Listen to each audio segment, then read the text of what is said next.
Du 30 juin 1960 jusqu'au 30 juin 2022, 62 ans d'indépendance. Enfant, nous l'avions chanté et crié, mais aujourd'hui, quel est l'état des institutions de notre pays ? Le pays sombre depuis 1960 avec un estomac vide, le peuple souffre. Le militaire qui va risquer sa vie au front est toujours misérable. Certains politiques de mèche avec l'Occident crachent ainsi sur le sacrifice de Patrice Emery Lumumba et ses compagnons. Nous, Congolais aujourd'hui, devons être beaucoup plus patriotes, travailleurs avérés et protecteurs de notre nation, quel qu'en soit le prix à payer. Nous devons nous prendre en charge, être un exemple en bravant la peur, pour barrer la route à toute personne ou organisation qui vise à mettre en mal la sécurité ainsi que le développement de notre pays.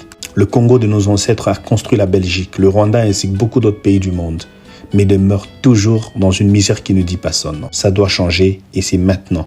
Nos dirigeants, travaillez dans l'intérêt principal de ce peuple que vous prétendez aimer. Aux hommes de droit, aux médecins, au personnel soignant, aux enseignants, aux fonctionnaires d'État, aux commerçants, aux journalistes, forces d'armée, forces de l'ordre, aux politiciens, aux musiciens, aux hommes d'église, créateurs, à nous tous qui constituons la nation congolaise, cultivons l'amour et brisons les considérations tribalo-ethniques qui nous divisent depuis toujours et qui par conséquent nous empêchent de travailler ensemble pour bâtir notre beau, grand et riche pays. Aux jeunes, nous sommes l'avenir de ce peuple. Disons non aux antivaleurs et soyons travailleurs.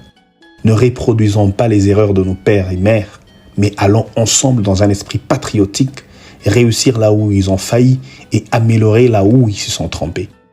Ce n'est qu'ensemble, que nous arriverons à écrire une nouvelle histoire glorieuse de notre patrie et la hisser au niveau qu'elle mérite. Que vive la mémoire du héros national Patrice Emery Lumumba et aussi celle de ses compagnons qui ont fait le sacrifice ultime en donnant leur vie pour rendre le droit et surtout l'indépendance au peuple congolais.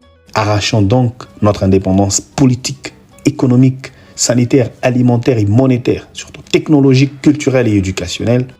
Que vivent nos ancêtres qui, dans la douleur, ont bâti cette nation et que Dieu bénisse la République démocratique du Congo ainsi que son peuple.